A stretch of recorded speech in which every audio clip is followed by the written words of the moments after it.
Kerala school teachers association Hosdurg ഉപജില്ലാ കമ്മിറ്റിയുടെ നേതൃത്വത്തിൽ മികവുത്സവവും ടിങ്കിൾ പ്രഖ്യാപനവും സംഘടിപ്പിച്ചു. കാഞ്ഞങ്ങാട് വെച്ച് നടന്ന പരിപാടി ജില്ലാ panchayat president P baby Balakrishnan ഉദ്ഘാടനം ചെയ്തു. This news sponsored by Forever for everyone. Shobhika Weddings, Big Mall, Kanjangad, Kozhikode, Koilandi and Kutyadi. KSTA അക്കാദമിക മേഖലയിൽ ഈ വർഷം നടപ്പാക്കിയ അക്കാദമിക മുന്നേറ്റ പരിപാടിയായ മികവ് 2024 ഭാഗമായാണ് KSTA ഹോസ്ദുർഗ് ഉപജില്ലാ കമ്മിറ്റി മികവുത്സവവും ടിങ്കിൾ പ്രഖ്യാപനവും സംഘടിപ്പിച്ചത്. ഹോസ്ദുർഗ് UBMCA LP സ്കൂളിൽ നടന്ന പരിപാടി ജില്ലാ panchayat president P baby Balakrishnan ഉദ്ഘാടനം ചെയ്തു. കേവലം അധ്യാപകരുടെ പ്രശ്നങ്ങൾ മാത്രമല്ല ഏറ്റെടുക്കുന്നത്, വിദ്യാർത്ഥികളുടെയും സമൂഹത്തിന്റെയും പ്രശ്നങ്ങൾ ഏറ്റെടുത്തുകൊണ്ട് പ്രവർത്തന പാതയിൽ മുന്നോട്ട് കുതിക്കുകയാണ് KSTA സംഘടന.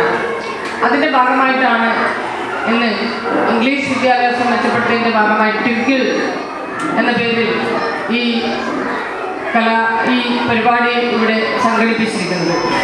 നമുക്കറിയാം, LP UP തലത്തിൽ കുട്ടികൾ നന്നായി ഇംഗ്ലീഷ് പഠിച്ച് നല്ല രീതിയിൽ ഹൃദിസ്ഥമാക്കിയാൽ മാത്രമേ ഹൈസ്കൂളിലെത്തുമ്പോൾ നമുക്ക് ഇംഗ്ലീഷ് നന്നായി വായിക്കാനും പഠിക്കുന്ന പാഠങ്ങൾ കൃത്യമായി മനസ്സിലാക്കാനും +2 തലത്തിലും ഡിഗ്രി തലത്തിലും ഒക്കെ തന്നെ നമുക്ക് ബേസിക് ഇംഗ്ലീഷ് ഉണ്ടാക്കിയെടുക്കാൻ വേണ്ടി കഴിയും. വിദ്യാകിരണം ജില്ലാ കോർഡിനേറ്റർ M സുനിൽകുമാർ ടിങ്കിൾ പ്രഖ്യാപനം നടത്തി. ഉപജില്ലാ പ്രസിഡന്റ് C ശാരദ അധ്യക്ഷയായി. PTA president PK Nishanth, headmaster MT Rajeevan, ജില്ലാ ട്രഷറർ KV രാജേഷ്, ജില്ലാ വൈസ് പ്രസിഡന്റ് P ശ്രീകല, ജില്ലാ എക്സിക്യൂട്ടീവ് അംഗങ്ങളായ KV രാജീവൻ, PP ബാബുരാജ്, ഉപജില്ലാ joint secretary P Dileep Kumar തുടങ്ങിയവർ സംസാരിച്ചു. ഉപജില്ലാ സെക്രട്ടറി VK ഉണ്ണികൃഷ്ണൻ സ്വാഗതവും ടിങ്കിൾ കോർഡിനേറ്റർ A ധന്യശ്രീ നന്ദിയും പറഞ്ഞു.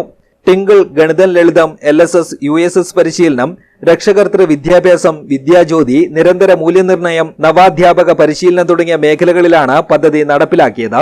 പരിപാടിയുടെ ഭാഗമായി കുട്ടികളുടെ പഠന പ്രവർത്തനങ്ങളുടെ അവതരണവും നടന്നു. News bureau, Kanhangad.